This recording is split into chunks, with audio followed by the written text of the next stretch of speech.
Kerala and discussed which toilet they should go. They discussed for almost 1 week and passed a law that the transgenders and the third genders, they have to go to the gender of birth, the toilet of the gender of their birth.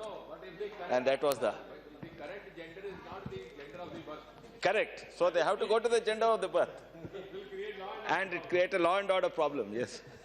सभापति महोदय, जो चौथा point उन्होंने कहा है कि the right to life, जो अभी भारतेंद्र जी बता रहे थे कि कई एक लोग HIV से पीड़ित हैं, कई एक लोगों को काम करने के लिए मौका नहीं है।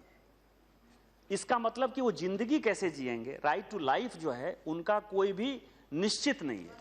वो खाना बदोश की जिंदगी जिएंगे, घर में रहेंगे, वो किसी क्वार्टर में रहेंगे, किसी समाज में रहेंगे। तो एक राइट टू लाइफ का जो प्रोटेक्शन है, मतलब ये मैं कह रहा हूं कि जिन चीजें ये चीजें जो है उस कानून का पार्ट होना चाहिए, और जो कि इस बिल में मुझे कहीं दिखाई नहीं देता है कि आप नेशनल कमीशन बना रहे हैं। ये केवल ये है कि डंडा मार के हम समाज को कैसा करेंगे। डंडा मार के हम कुछ नहीं कर सकते। हमने इसी समाज में, यहाँ रमा जी बैठी हुई हैं, काफी एक्टिव थी उस वक्त, निर्भया कांड के बाद जो है हमने एक और बिल ला दी। क्या उस बिल के बाद जो है इस तरह की घटनाएं महिलाओं पर बंद हो गई?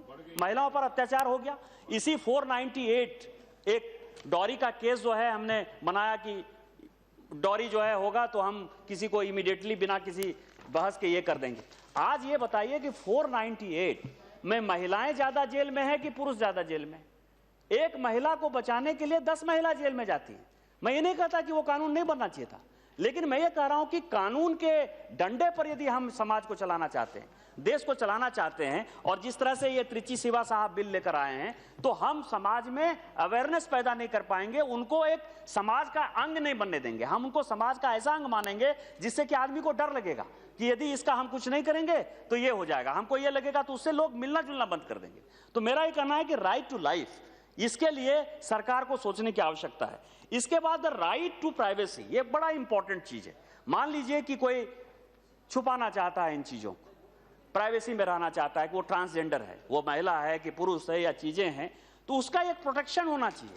और कोई भी आदमी, जैसे मान लीजिए कि किसी महिला के ऊपर कोई अत्याचार होता है, तो आज भी प्रेस को जैसे कहा जाता है, समाज को कहा जाता है कि आप उसका नाम नहीं लेंगे, किस महिला के साथ रेप हो गया है, किसका चीजें हो गया है, ये आप उसको छुपाएंगे। या मान लीजिए कि छोटे बच्चे, जो 16 साल से छोटे बच्चे हैं, यदि वो क्राइम करते हैं तो उनका चेहरा जो है आप समाज के सामने नहीं लाएंगे। तो मेरा ये कहना है कि ट्रांसजेंडर में भी जो है ये राइट टू प्राइवेसी का प्रावधान निश्चित तौर पर होना चाहिए। यदि राइट टू प्राइवेसी नहीं होगी, उसके बाद जो है the right to treatment with humanity while in detention.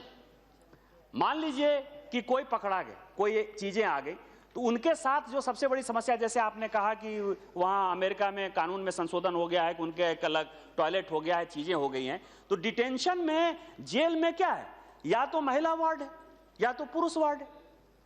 कोई तीसरा वार्ड जो है हमने अभी तक पैदा ही नहीं किया। तो इसीलिए मान लीजिए इस कानून में ये होगा तो पूरे जेल मैनुअल को भी जो है आपको चेंज करने की आवश्यकता है कि यदि वो डिटेंशन में, इवन हाजत में, वो महिला के साथ रहेंगी या पुरुष के साथ रहेंगी थाने में, इस तरह का भी प्रोटेक्शन अभी से सोचने की आवश्यकता है यदि हम उसको थर्ड जेंडर की बात करेंगे।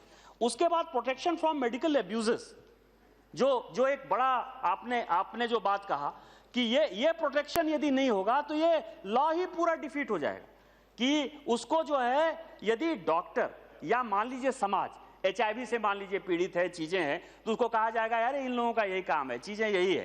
तो उसका प्रोटेक्शन जो मेडिकल एब्यूज है, उसको एक कानून में धारा जरूर होना चाहिए कि जो इस तरह का डिस्क्रिमिनेशन करेंगे वो जेल जाएंगे, उनको जेल की कैसी स्थिति होगी। उसके बाद right to freedom of opinion and expression, जो हमारा संविधान कहता है, उनको सही बात बोलने के लिए अधिकार होना चाहिए, चीजें होना चाहिए। ये नहीं हो कि उसमें कहीं ना कहीं हम डिस्क्रिमिनेट करने का प्रयास करें कि ये क्या बोलेगा, इसको कोई जानकारी नहीं, ये पढ़ा लिखा नहीं है। जब संविधान बन रहा था तो आपको पता है कि वोटिंग के समय भी कई एक लोगों का यही सोच था कि कुछ लोगों को जो है वोट का अधिकार देना चाहिए, कुछ लोगों को वोट का अधिकार नहीं देना चाहिए, कुछ लोग पढ़े लिखे हैं, कुछ लोग नहीं पढ़े लिखे हैं।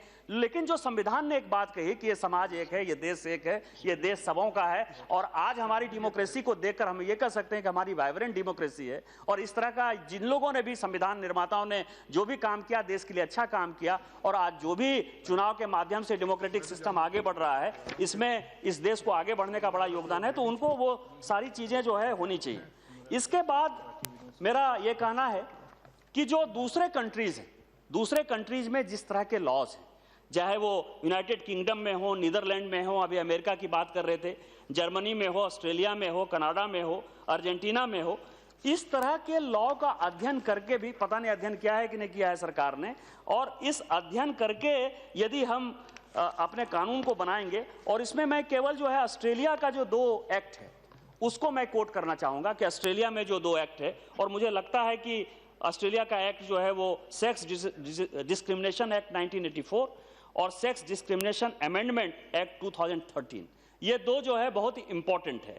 और जो एक्ट कहता है उसका सेक्शन 5A वो कह रहा है कि discrimination on the ground of sexual orientation, उसमें जो पहला पॉइंट है, for the purpose of this act a person discriminates against another person on the ground of the aggrieved person sexual orientation if by reason of the aggrieved person sexual orientation और a characteristics that is generally imputed to person who have the same sexual orientation as the aggrieved person. उसके लिए the discriminator treats the aggrieved person less favorably than in circumstances that are the same or not materially different. The discriminator treats or would treat a person who has a different sexual orientation.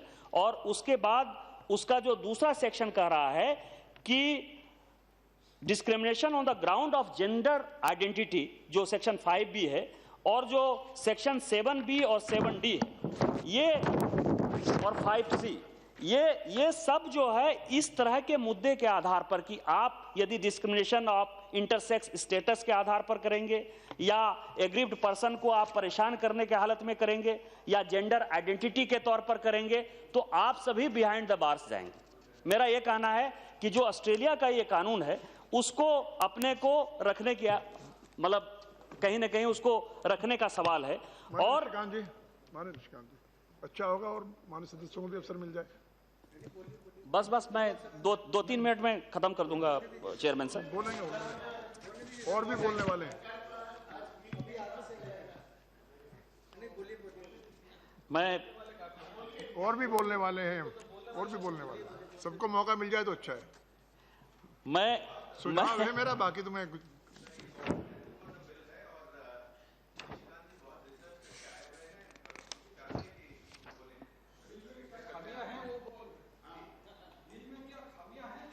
ये बोल चुके हैं हम, ये हमने 4-5 point पहले ही जो है कह दिया कि सेक्शन 13 क्या है, सेक्शन 47 क्या है, ये सारी बातें हमने कह दी। मेरा अंत में यही कहना है चेयरमैन सर कि इंटरनेशनल कन्वेंशन जो है उसका जो आर्टिकल 1 है जिसके बारे में हमने ये कहा, और आर्टिकल 3 है, वो ह्यूमन राइट्स का जो है everyone has a right to life, liberty and security of a person. Article 6 जो है वो 1966 का, वो अफर्म करता है कि every human being has the inherent right to life, which right shall be protected by law and no one shall be arbitrarily deprived of his life. और article 5 जो कह रहा है ह्यूमन राइट्स का, और article 7 of international covenant on civil and political rights का, वो कहता है कि no one shall be subjected to torture और टू क्रूएल इनह्यूमन और डिग्रेडिंग ट्रीटमेंट और पनिशमेंट। तो ये सारे जो हैं वो हमारा जो article 12, article 14, article 15, article 19, article 253, वो और ये जो यूएन कन्वेंशन का जो सारा विषय है, इन सभी को जोड़कर, पूरे दुनिया के लॉ को जोड़कर, और आज जो ये समाज अपने आप को उपेक्षित महसूस कर रहा है, या समाज में जो उनको सम्मान नहीं है, सम्मान की जिंदगी जीने के लिए जो वो जद्दोजहद कर रहा है, लड़ाई लड़ रहा है, उसके लिए मेरा आपके माध्यम से इस सरकार से, भारत के प्रधानमंत्री से और इस सदन से आग्रह है कि जो भी कानून लेकर आइए, ये नहीं कि जल्दबाजी में हम कानून लेकर आ गए, ये बिल है बैजयंत पंडा साहब तो कभी भी उसको वापस कर लेंगे। यदि सरकार बहुत ही अच्छे मन से कानून लेकर आ रही है, मैं इसका स्वागत करता हूं, लेकिन मेरा यह कहना है कि इसमें जो चर्चा हो रही है, जिसके बारे में स्वागत बाबू और भर्तरी बाबू का बड़ा ये था कि जब सरकार कानून लेकर आ ही रही है तो हम दूसरे बिल को कर ले, लेकिन उस कानून के पहले जो चर्चा हो रही है, इसमें जो लोग भाग ले रहे हैं, उनकी जो भावना है, वो जो चीजें समझते हैं, उन्होंने जो अपनी जानकारी दी है, मेरा सरकार से आग्रह है कि इस जानकारी को भी आप अपने कानून में इंक्लूड कर लीजिए और इससे एक अच्छा कानून बने, इस समाज को हम सम्मान की जिंदगी दे पाएं। यही हमारा सबका साथ, सबका विकास, एक भारत श्रेष्ठ भारत, ये हमारे प्रधानमंत्री का जो नारा है, इसी माध्यम से मुझे लगता है कि सफलीभूत होगा। आगे वक्ता और बोलेंगे। इन्हीं शब्दों के साथ जय हिंद, जय भारत। श्री अनुराग ठाकुर। धन्यवाद सभापति जी। दार्शनिक, आपने एक महत्वपूर्ण विषय पर बोलने का अवसर दिया है और जिस ट्रांसजेंडर बिल को हमारे मित्र विजय जय पांडा जी ने सदन के सामने रखा है और राज्यसभा में जिसको सहमति के साथ पारित किया गया, मुझे प्रसन्नता इस बात की भी है सर कि जहां पश्चिम बंगाल में बहुत महत्वपूर्ण चुनाव चल रहे हैं, सुगौता राय जी एक वरिष्ठ नेता होने के बावजूद उस चुनाव को छोड़कर इस महत्वपूर्ण बिल पर बोलने के लिए यहां पर बैठे हैं, जिसका मैं स्वागत करता हूं। जो ये यूपीए के 10 वर्षों में नहीं कर पाए, आज एनडीए के समय जब मंत्री जी ने कहा कि हम कुछ करना चाहते हैं तो उसका सहयोग करने के लिए यहां पर बैठे हैं। और मुझे लगता है समाज का हर वर्ग अगर इसी तरह से, और विशेष तौर पर इस सदन के सदस्य इसके पक्ष में और बिल में जो खामियां हैं उसको और उजागर करेंगे, तो उसके सरकार के एक नए बिल बनाने के, कानून बनाने में भी सहयोग कर पाएंगे। मुझसे पूर्व के वक्ताओं ने बड़े विस्तार में इस विषय पर अपने विचार रखे। विशेष तौर पर जय पांडा जी ने जब इसकी शुरुआत की सर, तो उसके विभिन्न पहलुओं पर उन्होंने चर्चा की। जो कमियां थी तो शायद उस पर कम बोल पाए। मुझे लगता है उन्होंने बहुत इसके पक्ष में भी बोला है और कई बार सदन में, कई बार प्रश्न उत्तर में भी LGBTQ पर कई बार बात हुई, लेकिन वो लेस्बियन, गेज, बाइसेक्सुअल, ट्रांसजेंडर, इन सब के ऊपर था। लेकिन आज हम केवल ट्रांसजेंडर पर बात करें, जिस तरह स्वागत राय जी ने कहा। और मैं धन्यवाद निशिकांत दुबे जी का करना चाहता हूं, जिन्होंने शुरुआत में ही इस बिल में जो खामियां हैं उसको उजागर किया, उस पर प्रकाश डाला और माननीय मंत्री जी के सामने भी रखा कि जब वो बिल बनाए, जब वो कानून बनाने के लिए सरकार इसको सदन में लेकर आए, तो जो कमियां राज्यसभा के कानून में रह गई, जो उस प्राइवेट मेंबर बिल में रह गई, कम से कम उनको यहां पर पूरा किया जाए। 68 वर्षों में लगातार जिस वर्ग के हित में कोई नहीं खड़ा हुआ, कोई नहीं, और आज जब मंत्री जी यहां पर कह रहे थे कि हमारी सरकार ने प्रयास किया है और जल्द ही इस पर वो कानून बनाने के लिए तैयार है, तो मैं सदन की ओर से आपको बहुत बहुत बधाई देना चाहता हूं कि कम समय में आपने बहुत तेजी के साथ सभी पहलुओं पर विचार करते हुए, मुझे पूर्ण आशा है जो यहां पर हम बातें रखेंगे आप उस पर भी विचार करके जो अगर कोई कमियां अभी भी होंगी उसको दूर करेंगे। क्योंकि जब से आप मंत्री बने हैं हमें पता चला है कि सोशल जस्टिस नाम का कोई मंत्रालय भी है।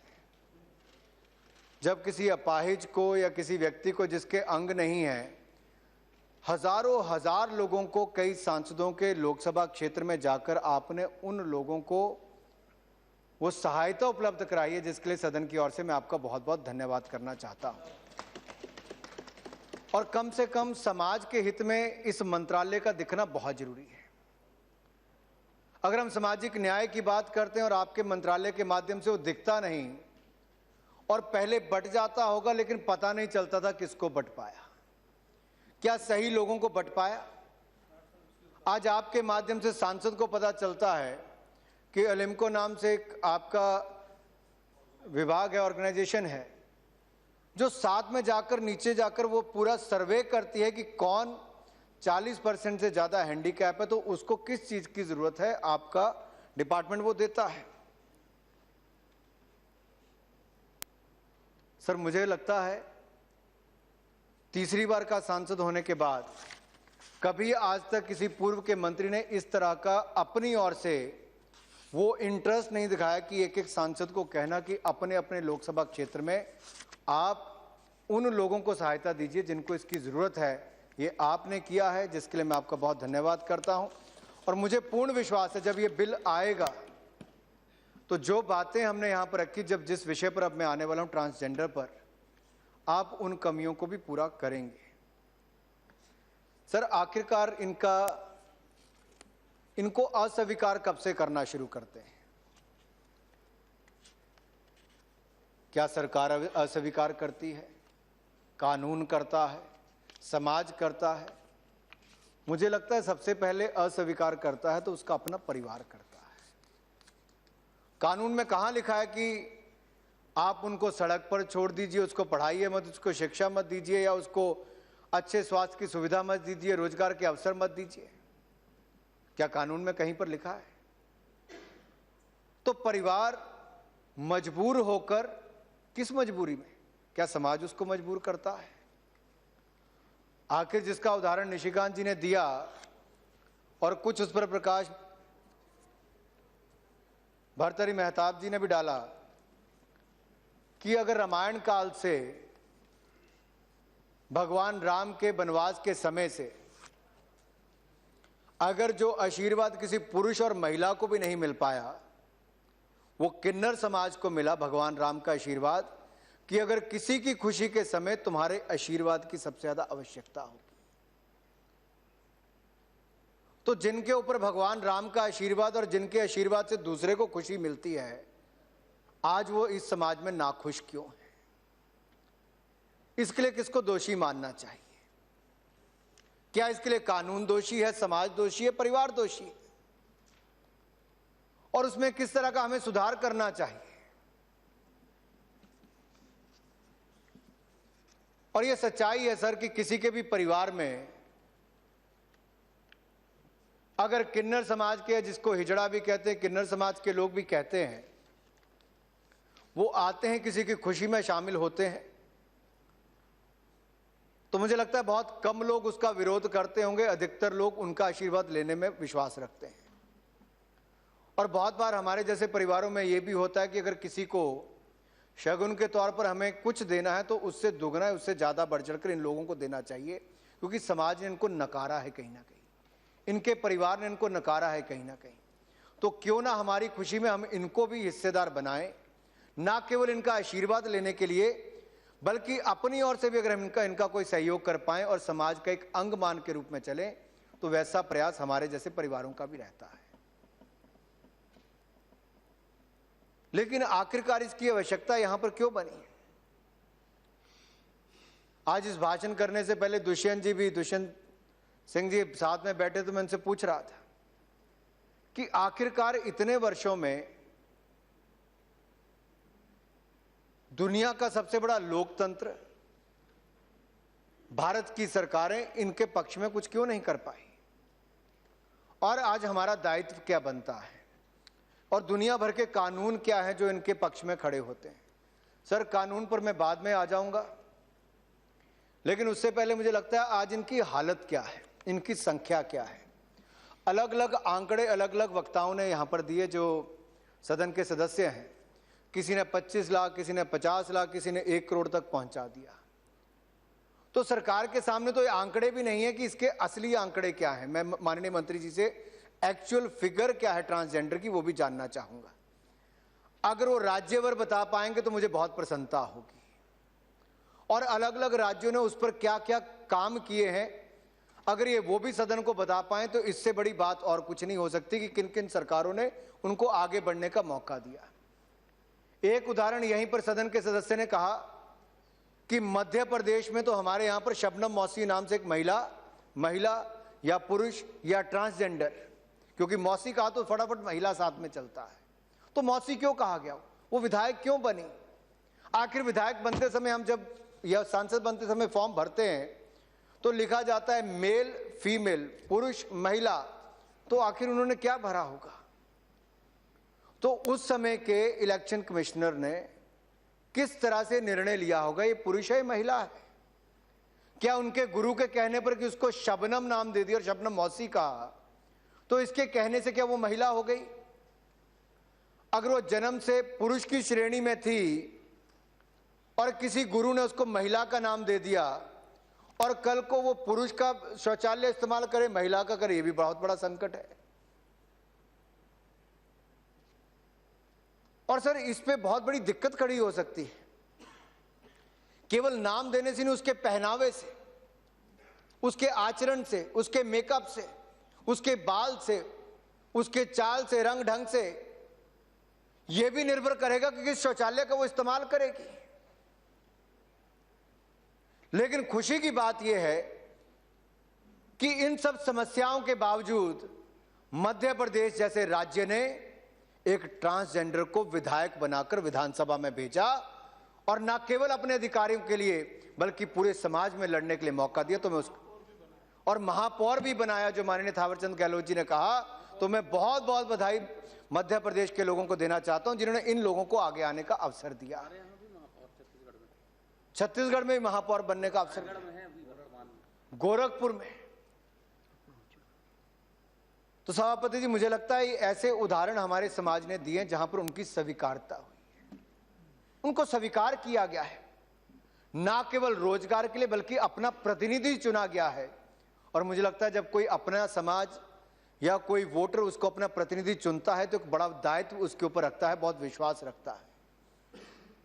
और शायद हमारे लोकतंत्र की सबसे बड़ी विशेषता है। शायद इसीलिए भारत दुनिया का सबसे बड़ा लोकतंत्र भी है कि जब महिलाओं को अवसर कहते थे कि कोटा होना चाहिए, तो कोटे से पहले भी पिछले 15वीं लोकसभा में भी स्पीकर महिला बनी, 16वीं लोकसभा में भी स्पीकर महिला बनी और 15वीं लोकसभा में विपक्ष की नेता भी सुषमा स्वराज जी महिला थी।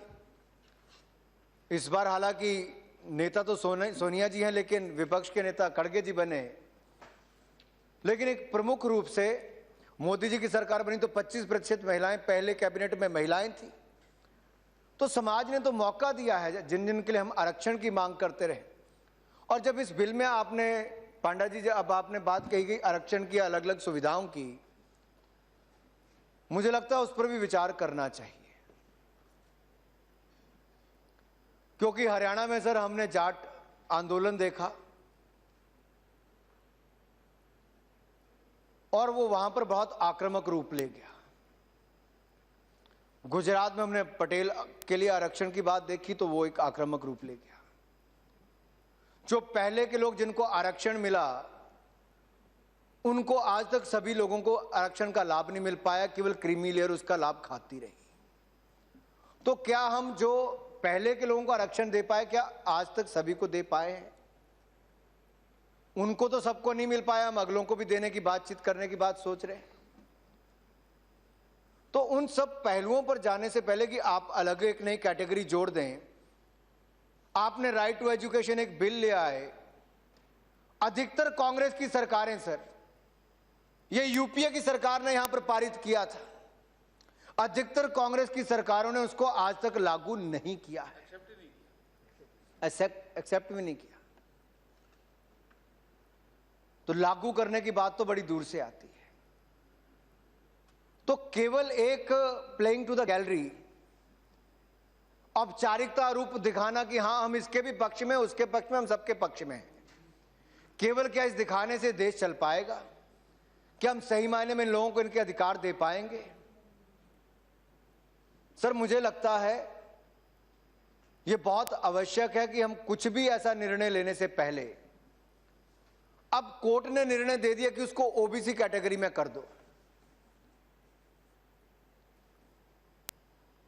अब मैं इस पर ज्यादा टिप्पणी नहीं करना चाहूंगा,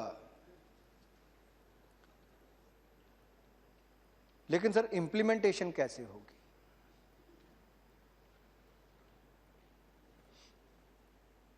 क्या वो तैयार है आरक्षण लेने के लिए? अगर है तो अलग बात है, अगर है तो फिर कहेगा कि मैं तो पहले एससी में था, एसटी में था, या मैं किसी और वर्ग में था, तो मुझे अब ओबीसी में क्यों डाल दिया गया? क्या हम ये थोपना चाहते हैं उसके ऊपर, या हम उनको सुविधा देना चाहते हैं? या अलग से लाभ देना चाहते हैं? क्या है आखिर इसके पीछे मंशा? मुझे लगता है सरकार को केवल इसलिए नहीं कि कोर्ट ने कुछ कह दिया तो उसको लागू हमारे करने के लिए मजबूरी होगी। मुझे लगता है इसके ऊपर अध्ययन और विचार बड़ी गंभीरता के साथ, बड़े गहराई तक करना चाहिए, ताकि हम जल्दबाजी में कुछ ना करें। निशिकांत दुबे जी ने बिल्कुल ठीक कहा सर। मैं 15वीं लोकसभा में यहां सदस्य था और मेरे घर के बाहर से हजारों लोग जाते थे। जब निर्भया कांड हुआ, यहां पर प्रदर्शन होता था, हमारे अपने युवा कार्यकर्ता सर, उस सर्दियों के दिनों में जिस तरह से ठंड के दिनों में पानी की बौछारें चलती थी और लड़कियां तक टस से मस नहीं होती थी, इसलिए कि इस देश में महिलाओं को सुरक्षित, बेटियों को सुरक्षित रखा जाए। कानून बनाने में हम सब ने देरी नहीं की। सदन एक मत था। बहुत सारे लोग सत्ता पक्ष में थे और मेरे अर्जुन मेघवाल जी जैसे, निशिकांत जी या दुष्यंत सिंह जी जैसे लोग, हम विपक्ष में थे। और मेहताब जी तो पहले भी विपक्ष में थे, आज भी विपक्ष में ही है। लेकिन जब ऐसा विषय आता है तब उसके पक्ष में रहते हैं, जब समाज के हित की कोई बात आती है। तो मुझे लगता है जो आपने केवल विरोध आपने उस समय भी नहीं किया था, निर्भया के समय। लेकिन सर सच्चाई ये है, हम सबको आज अपने मन से पूछना चाहिए, कानून बनाने वालों ने तो कोई देरी नहीं की, क्या न्याय देने वालों की ओर से थोड़ी देरी तो नहीं हो गई? कमी कहां रह गई? क्या हमारा सबका काम केवल कानून बनाने तक सीमित हो गया और कुछ का काम केवल जजमेंट देने तक सीमित हो गया? लेकिन प्रैक्टिकल प्रॉब्लम्स क्या है? इंप्लीमेंटेशन कैसे हो पाएगी? कोई इसके विरोध में नहीं है सर। और जब मैं बीच में उठकर खड़ा हुआ था कि आपने इसको विपरीत लिंगी कैसे बोल दिया, मैं माननीय मंत्री जी आपसे क्षमा चाहता हूं। मेरा ना किसी को ठेस पहुंचाने का कोई ऐसा विचार था, ना मेरा जय पांडा जी के खिलाफ इसमें कुछ है। जिस तरह से राज्यसभा में आया उसी तरह से सदन में आ गया। लेकिन मुझे लगता था कि हम जब किसी लिंग की बात करते हैं, पहले तो यही नहीं तय हो पाता है कि पुरुष है कि महिला है। अब उसके बाद एक नया समस्या खड़ी होगी कि विपरीत लिंगी है या अभय लिंगी है, उभय लिंगी। तो केवल शब्दों में हमें फंसने की बजाय मुझे लगता है सरकार उसमें भी उचित विचार करेगी और सरकार तक छोड़ देना चाहिए। लेकिन सदन को यह सोचना है सर कि आखिरकार ट्रांसजेंडर का आज हालत क्या है? क्या उनको शिक्षा अच्छी मिल पा रही है? अगर आप रिकॉर्ड निकाल कर देखें तो एक वक्ता ने कहा शिक्षा नहीं मिल पा रही, दूसरे वक्ता ने कहा नहीं मेरे यहां तो एमए है, मेरे यहां तो प्रोफेसर लग गई हैं, मेरे यहां तो मेयर बन गए, मेरे यहां तो एमएलए बन गई। सर एक दो उदाहरण देकर क्या हम पूरे ट्रांसजेंडर के बारे में कहेंगे कि उनको पर्याप्त सुविधाएं मिल गई? हमें यह नहीं पता कि उनकी संख्या कितनी है, उनमें से शिक्षा का स्तर क्या है, कितने लिटरेट हैं, कितने इलिटरेट हैं, कितने रोजगार हैं, कितने बेरोजगार हैं। और रोजगार है तो सर किस प्रकार का है? क्या वो शादी ब्याह में आकर नाचने वाला है, बेटे के जन्म हो पर खुशी मनाने वाला है, या केवल खुशी के समय उनको चंद रुपए देने का काम हो गया, या रेड लाइट पर खड़े होकर वो भीख मांगने का काम करे, या थोड़ी सी शाम हो जाए। तो मुझे ये लगता है सर कि बहुत सारे हाईवेज पर ये देखा जाता है कि कोई जीन्स शर्ट में, कोई दूसरे महिलाओं के कपड़े पहनकर इस वर्ग के लोग वहां पर ऐसे खड़े होते हैं जिनको सेक्स वर्कर का नाम भी दिया गया है। तो क्या इनको मजबूर नहीं किया जा रहा कि इनको सेक्स वर्कर बनाया जाए? क्या इनको मजबूर नहीं किया जा रहा कि इनको भीख मंगवाई जाए? क्या इनको मजबूर नहीं किया जा रहा केवल आपके खुशी के मौके पर आकर नाचे गाएं? क्या इनको मजबूर नहीं किया जा रहा कि इनको शिक्षा का वो अधिकार ना दिया जाए जो राइट ऑफ एजुकेशन हमने बनाया है। और सर, जब हम संविधान की बात करते हैं, and if I have to come to the bill, sir, the bill seeks to provide the formulation and implementation of a comprehensive national policy for ensuring overall development of the transgender persons and for their welfare to be undertaken by the state. A transgender is a person whose sense of gender does not match with the gender assigned to that person at birth.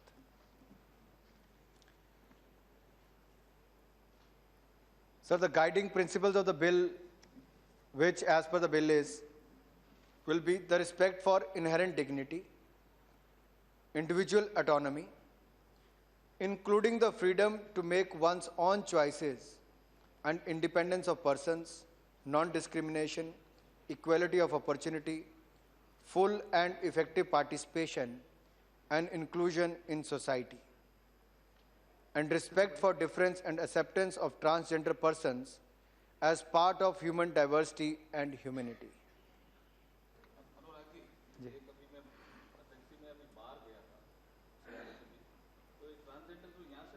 गए तो आपको बोलते हुए देख रहे थे, तो मेरे को सुझाव दिया कि इनको कहना कि हमारा आईपीएल करवा सकते हैं क्या अनुराग जी।